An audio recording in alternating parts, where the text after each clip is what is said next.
Hi guys. Well, I was so thrilled about our owl adventure today on our webinar that I said, okay, well, I'm actually going to show an owl pellet and see how it is. So I have my owl pellets here. I have my skewers. Also, what works is toothpicks or your hands. And then we have our bone sorting chart. So, and then last is our paper plate.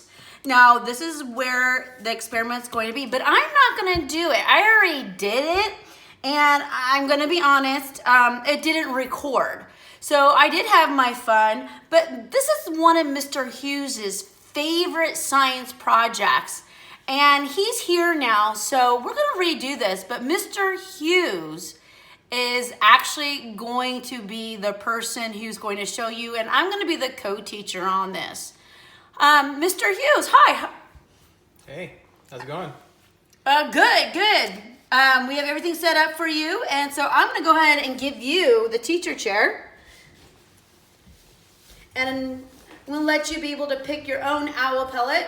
We have about 17 owl pellets, so if you want to do this project at home, you just let me know. First come, first serve. All right, well, hi everybody, how's it going today?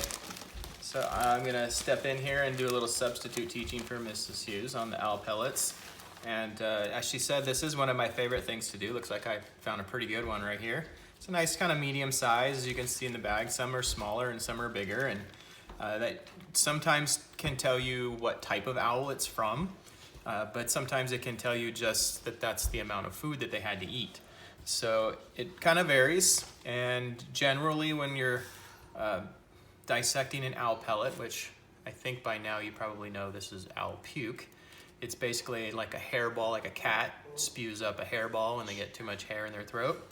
So owls actually have a second stomach that traps the fur and bones from the prey that they eat, generally rodents. That sometimes can be other things depending on what's going on in their environment. But it traps the fur and bones because they can't digest that. And so what it does is it breaks down, it gets stuck, and then the rest of the tissues and the things that they can use for energy get passed through. But what's left behind is this kind of stuck section of fur and bones, so their stomach compresses it, mushes it all together. Mrs. Hughes was saying that you guys saw a compression machine at the Ralph's grocery store. So kind of like that, it's just a giant, their stomach just squeezes and crushes and pushes all the bones and the fur together until it makes a pellet, or what looks like kind of a small egg. And then they throw that up? And then they throw it up. Blech. I've actually seen owls throwing up owl pellets out in the wild when I've been out working, and it's actually kind of cool. Kind of gross at the same time, but kind of cool. So there you can see, it just looks like a little furry egg. Sometimes people think it looks a little bit like poop, but it's actually regurgitated. That's the scientific word that we use. Regurgitated means they spew it out through their mouth.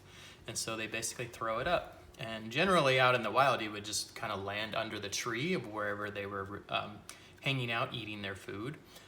And like you probably know, owls are nocturnal, so the food they're usually finding is also nocturnal. So we have different rodents and sometimes shrews, which is a type of mouse, and usually voles and moles. But voles are a really common rodent for owls to eat, because voles are almost strictly nocturnal in their activity. So they're a real common thing for owls to find. And when owls are finding voles, that means the habitat is in generally pretty good shape. So when you're dissecting an owl pellet, they're already, when they're ordered like this, teachers can order these for classrooms, and they're in foil because they've actually been cooked, they've been sterilized, they've been disinfected to make sure that there's no bugs or bacteria or anything in them when you're working with them. So they're safe to touch with your hands. You do want to make sure to wash your hands after you're done, because it is hair and bones of a dead animal. But they're safe to touch and manipulate. So you can get in there, and I like to use a plate because I like to get a little aggressive when I'm pulling it apart, and kind of things tend to go everywhere. But as you start to pull it apart, the first thing you kind of notice is it's mostly just fur on the outside and hair on the outside. So you just kind of start to pull it apart. And as you do so, you start to uncover a lot of small bones. Remember, they're eating rodents, so if the rodents are small, their bones are small. And so you just kind of start to pick it apart. And as you do so, you start to discover the bones of whatever it was eating. And then what you try to do is match the bones to a bone chart, like Mrs. Hughes has here, and you try to figure out what kind of animal was eaten. Mr. Hughes, what if they find an owl pellet out in the wild? Should they do what we're doing now with that owl pellet? Not with your hands, for sure. You would not want to be picking it up or touching it or pulling it apart, but if you did see one in the wild and you had a long stick or something to kind of poke at it, usually you can kind of manipulate it a little bit, but you definitely do not want to be picking it up and pulling it apart like I'm doing with this one here. Oh, it looks like this, I finally found the skull, so that's what I'm kind of feeling around for, is sometimes you'll find, and this one looks like it still has the teeth intact. So now I'm going to be a little bit more careful and just kind of pick at the fur that's around this, because I want to try to keep the skull is a very fragile bone. The bone that goes around the brain is real thin and very fragile, so it can be broken very easily. So I want to be a little bit more careful when I find something that's kind of rounded, like you can see how this is kind of round. So I'm just going to be a little bit more careful here and try to pull some of this fur off, kind of scrape a little bit. It's almost like finding a fossil, right? You're kind of almost like a paleontologist would scrape away the dirt from a fossil. So you just want to be real kind of careful. But again, I mean, this has already been crushed in the owl's stomach. So a lot of times the bones are already very broken when you start to pull it apart. But there is a lower jaw bone right there. I'll move some of this out of the way a little bit so we can see a little better. So there is a lower jaw bone right there. You can see that's the long tooth, the front tooth. Be something like that on our rodent picture. And this is the upper jaw and skull. Oh, that's a much better skull than I found in my owl pellet earlier today. Yeah, a lot of times the skulls are usually pretty fractured and pretty broken apart. So if you get a good one, you're pretty fortunate. But here we can see that's this is the top jaw. So if we're looking at it, this is the head here, and this is the top jaw, so the top tooth. And this would be the eye socket here and here. And then back in here, in this area, would be where the brain would be. And obviously rodents don't have very big brains, right guys? So, but that's our top tooth. And sometimes even here, I get some of this fur out of the way, we'll even see the molars. Just like you have molars in your mouth for chewing your food. Rodents and other animals have molars too. And here we can actually see some of them. Right in there are the molars. And that's where they would first use their front teeth to tear at the plants they're eating. And then they would grind them up with their molars in the back. So this is a pretty fat head, but definitely some type of rodent. Unlike the shrews and voles and moles are usually pretty slender, kind of long and narrow heads, so I'm not sure what this one is. Might be some sort of mouse. But there's a skull. And it looks like we might even have had another skull over here. And that's not uncommon either. Oh yeah, there's for there to be multiple skulls, because the owl pellet's not created until the stomach is full. And so depending on the owl, they might have eaten 2, 3, 4 small rodents before they're full enough that they need to regurgitate the bones and fur out. So sometimes, if you're careful, you'll get more than one. I'm not sure that's a skull, if not just something other. another part of the body. All sorts of fun little bones. And then you get things like the femurs, which are the leg bones, the long, strong leg bones. You get real long bones like that.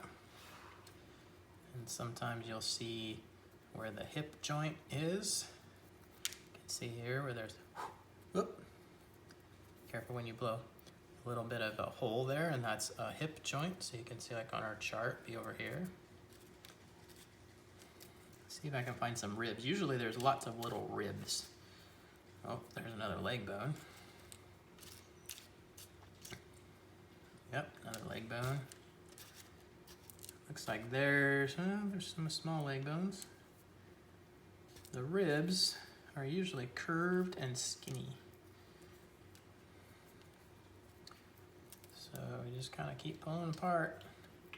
Just keep pulling that fur off until you end up with, oh, there's a rib bone right here. Little teeny tiny guy, right? Look at that, little, just teeny tiny. But see that, how it's curved? So that's our ribs. And all sorts of fun stuff in here. You just kind of keep pulling and breaking apart the fur, and when you hear crunchy or feel something hard, that's, you know you've got a bone. The fur is really soft, so it's not, I know it doesn't look real pleasant, but it's actually very soft once you start pulling it apart, as you can imagine. Just like animals have very soft fur.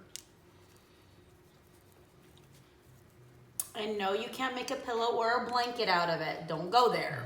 No, I wouldn't suggest keeping it for any reason other than like if you wanted to keep it in a Ziploc bag to look at, but really not something that's you hang on to or keep around the house. And the reason scientists want to do this is because studying, and this goes for any animals, any wildlife, but studying what they eat, whether it's studying an owl's regurgitated pellet or another animal's scat, their poop, we can tell what they eat. And when we can see what they eat, we can oftentimes also determine if the environment where they live is healthy, whether they're getting the right types of food to eat. We can tell if they were sick or not. We can tell how large the prey populations are and if they can support the large predators like owls. So there's a lot that can be learned from studying just the things that are left behind, that animals leave behind. And one of those things is owl pellets. What if you see a frog in an owl pellet? What does that tell you about the food source of their environment? Sure, well, when you see things like frogs and even birds in an owl's diet, that's usually a good indicator that they're not finding the right types of foods, because their preference is the rodents, the voles, the shrews, the moles. That's their preferred food, just like we have a favorite food. Their favorite food would be a rodent. But sometimes, if the environment's not healthy and there's not enough rodents around, they will eat frogs. They'll eat whatever they can find in order to stay alive, just like any animal would. And so sometimes you'll find frogs or a bird skull and some feathers, but usually that means that the environment wherever that owl was hunting is not the best for it, and it may not stay there very long. It may need to move on to somewhere else to find enough food. So that's an owl pellet, guys.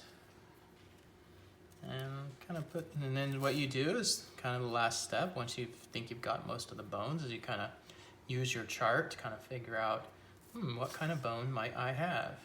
And so this is probably some sort of leg bone. And like I said, we have our hip bone.